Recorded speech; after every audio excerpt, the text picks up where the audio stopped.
Hi, and welcome back to the show. Today in our how-to segment, we're here at Bill's RV Service on a cloudy day in Ventura, California to replace this hot water tank, and Bill is hard at work. And Bill, this one is old and it's leaking, so we need a new one, right? Yeah, and they don't make this either. It's an American Appliance, which they're out of business, and the only thing it'll fit is a Suburban. Right here, and this one will fit that exact same hole, right? It will fit the exact same hole, and what we're going to do is we're going to upgrade him at the same time to a DSI, a direct spark ignition.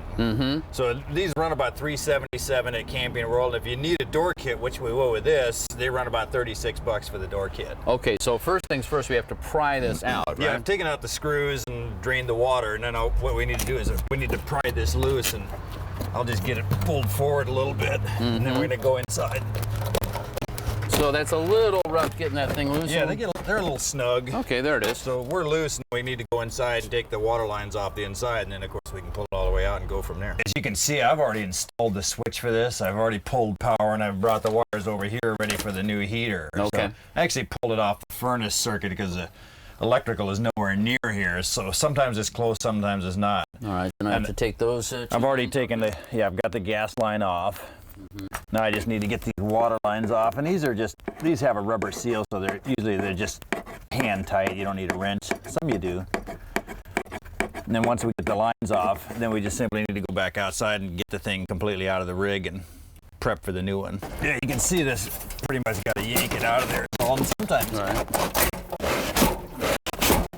well, this one actually just completely came apart. Well, there you go. So you can see by the rust too, that the tank was. So the new ones obviously have a styrofoam now instead of this cardboard and insulation. And all right, so that's out of there. Thank God. Yeah, now we got a big hole. We should plug it back up. Huh? Okay.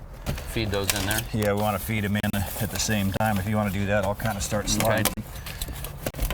And don't get your fingers cut. No, it'll tear you up. That's for sure. There it is. We're going to be about here, and then we need to put the door kit in too. As you can see, I'm cleaning the old putty off just so that the new putty seats real well. We want to make sure that we get a good seal here, so let's push on it real good. That sets the tape nice and tight. Yeah, the tape squeezes all around the screws. All right, those are finished. Time for the door. Yeah, you can see it really just hangs on these bottom two screws here, and it makes really kind of a nice installation. And we can clean the putty off later, but for now we'll just tighten the door and we'll go back inside and there it is. Finish the water lines. Let's finish this top one here, and then I'll put the gas line on real quick.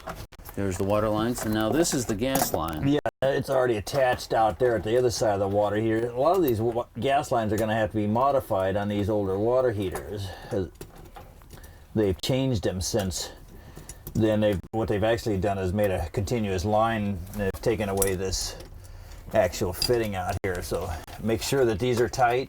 Okay. Always want to make sure that you check your fittings when you're done. Make sure there's no leaks. And now we have electric to hook up. Yeah, this is actually the circuit board that comes with it. So now let's turn the switch on. You can see there's going to be a little bit of a delay before ignition.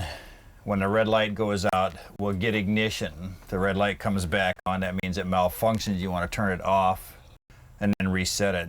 And this board is a 3-try ignition board, so there we go. It doesn't light. So there we go. All right, we have hot water. We should have hot water in about 30 minutes. Beautiful. Nice job, Bill. Okay, thanks for your help. Couldn't have done it without you. We'll be right back.